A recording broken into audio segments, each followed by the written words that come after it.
Hi అండి, welcome back to my channel. ఈరోజు అయితే ఎగ్ దమ్ బిర్యానీ ఎలా చేయాలో చూద్దాము. ఫస్ట్ ఈ గ్లాస్తో అయితే 2 గ్లాసెస్ అయితే రైస్ తీసుకున్నానండి. రైస్ తీసుకొని వాటిని నీట్గా కడిగేసి ఒక హాఫ్ అన్ అవర్ అయితే నానబెట్టుకున్నాను. నెక్స్ట్ వచ్చేసి ఒక పక్కన అయితే ఎగ్స్ అయితే బాయిల్ చేసుకుంటున్నాను. 4 ఎగ్స్ అయితే తీసుకున్నాను నేను. నెక్స్ట్ వేరే దానిలోనే 2 లీటర్స్ వాటర్ తీసుకొని దానిలో వాటర్ కొంచెం వేడైన తర్వాత బిర్యానీ హోల్ గరం మసాలా అయితే వేసేసాను. నెక్స్ట్ కొత్తిమీర కూడా యాడ్ చేసుకున్నాను. 2 పచ్చిమిర్చి అయితే తుంపేసి వేసానండి కారం కోసం. నెక్స్ట్ కొత్తిమీర యాడ్ చేసుకున్నాను. ఇదంతా బాగా బాయిల్ అయిన తర్వాత వాటర్ మరుగుతున్నప్పుడు రైస్ అయితే యాడ్ చేసుకున్నాను. రైస్ వచ్చేసి 80% వరకు కుక్ అవ్వాలండి దమ్ బిర్యానీకి. ఈ విధంగా చేసి చూడండి, చాలా అంటే చాలా బాగుంటుంది. నెక్స్ట్ సాల్ట్ కూడా యాడ్ చేసుకున్నాను. ఇది రైస్ కుక్ అయ్యేలోపు మనం పక్కన కర్రీ ప్రిపేర్ చేసుకుందాము. ఎగ్స్ అయితే ఉడికేసే పక్కకు తీసుకొని వేరే ప్యాన్లోని 3 టేబుల్ స్పూన్స్ ఆయిల్ తీసుకొని ఆనియన్స్ అయితే డీప్ ఫ్రై చేయాలి కదా, డీప్ ఫ్రై కోసం అయితే వేసేసాను. నేనైతే 3 మీడియం సైజ్ ఆనియన్స్ అయితే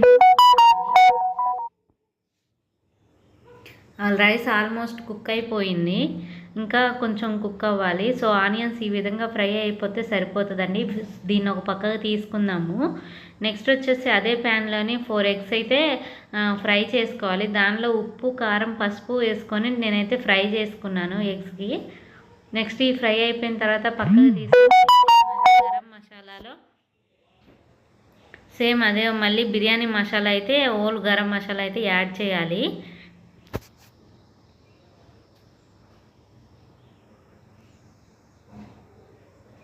ఈ ఫ్రై అయిపోయిన తర్వాత ఆనియన్స్ అయితే యాడ్ చేయాలండి. ఆనియన్స్ కూడా ఫ్రై అయిపోయిన తర్వాత ముందు మనం మిక్సీ పట్టుకున్నాం కదా అల్లం, వెల్లుల్లి, పచ్చిమిర్చి పేస్ట్ అదైతే యాడ్ చేశాను.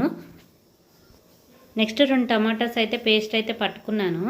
నెక్స్ట్ వచ్చేసి ఆనియన్స్ అయిందా ఫ్రై చేసుకున్నాం కదా, ఇప్పుడు అల్లం వెల్లుల్లి పేస్ట్ అయితే వేసేసి ఫ్రై చేసేసాను. ఇది ఫ్రై అయిపోయిన తర్వాత కొత్తిమీర అయితే యాడ్ చేసుకున్నాను. నెక్స్ట్ ఇప్పుడు మనం ప్రిపేర్ చేసుకున్న టమాటో పేస్ట్ అయితే యాడ్ చేశాను. ఆయిల్ పైకి వచ్చేంత వరకు ఫ్రై చేయాలండి. నెక్స్ట్ పక్కన ఒక గిన్నెలోనే 1 కప్పు పెరుగు తీసుకొని దానిలో పసుపు, టేస్ట్కి సరిపడా కారం, ధనియాల పౌడరు, గరం మసాలా అయితే తీసి మొత్తం కలుపుకున్నానండి. నేను బిర్యానీ మసాలా బదులు గరం మసాలా అయితే యూజ్ చేశాను.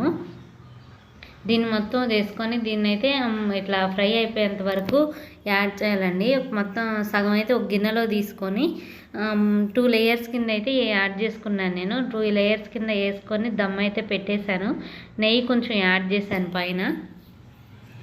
నేను ఫుడ్ కలర్ బదులు అయితే పసుపు వాటర్ అయితే యాడ్ చేశానండి.